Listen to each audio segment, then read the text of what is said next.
Hello, and welcome to the research poster for Building Self-Determination, Supporting Students with Intellectual Disability in Higher Education and Beyond. The members of this presentation are Erica Glandman and Lindsay Seidel, who are fourth-year occupational therapy students, Jean Hoff, a member of the COMPASS program, Dr. Megan Glasswood and Dr. Elio Pastrio-Clevenger, the COMPASS Inclusive Education Directors.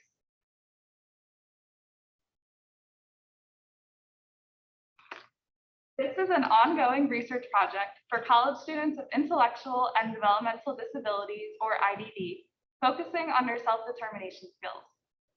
Self-determination, which is a person's ability to make their own life choices freely through exercising volition and control in order to promote independence. For people of IDD, self-determination can involve deciding for themselves who will provide their support. So as Lindsay said, this is an ongoing collaborative research study, and Duquesne University is working with 4 other universities, Gwynedd Mercy, Temple, Lock Haven, and Millersville, and we're collectively studying self-determination in college students who have intellectual disability.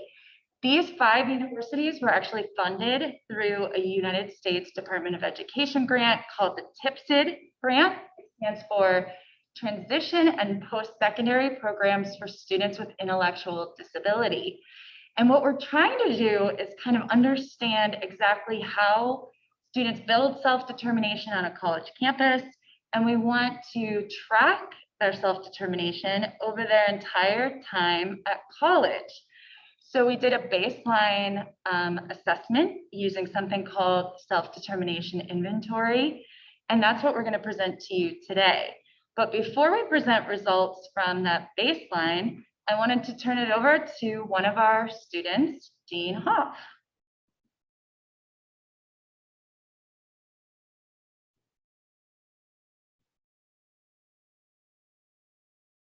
Jean, take it away.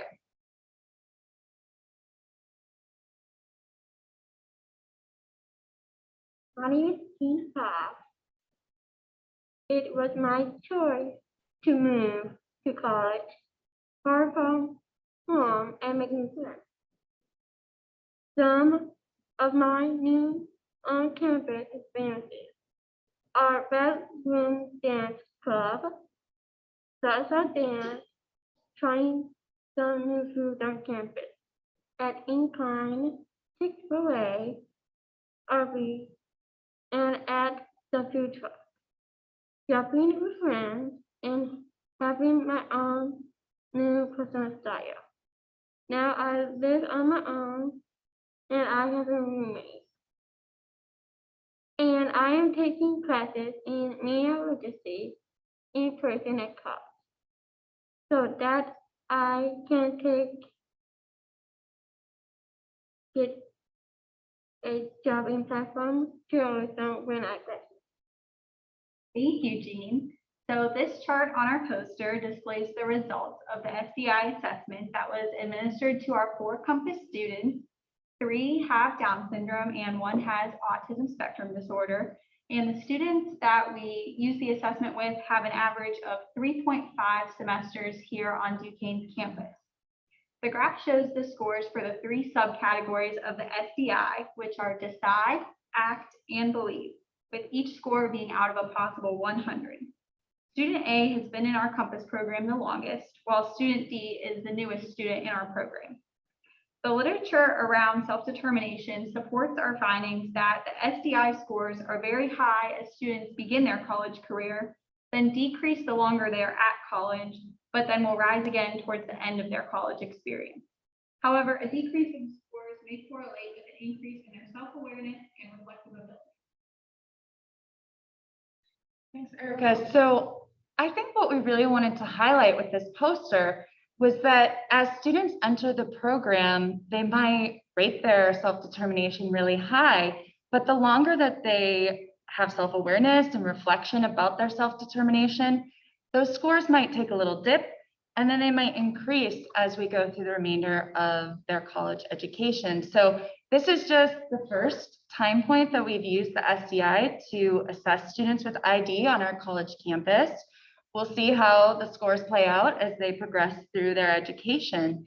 One thing to take note of is that bar in royal blue, the belief bar for each of our 4 students, was much higher in a lot of cases than their ability to act on their goals. So this really just says that they believe in themselves, they believe in their goals, they know what their goals are, but they need a little bit of support to achieve those goals and take initiative towards acting on them. And I think that one of my take homes is really that this is what we see in all of our students, regardless of whether they have an intellectual disability or not. As we work with freshmen versus seniors, you can kind of see a similar pattern play out.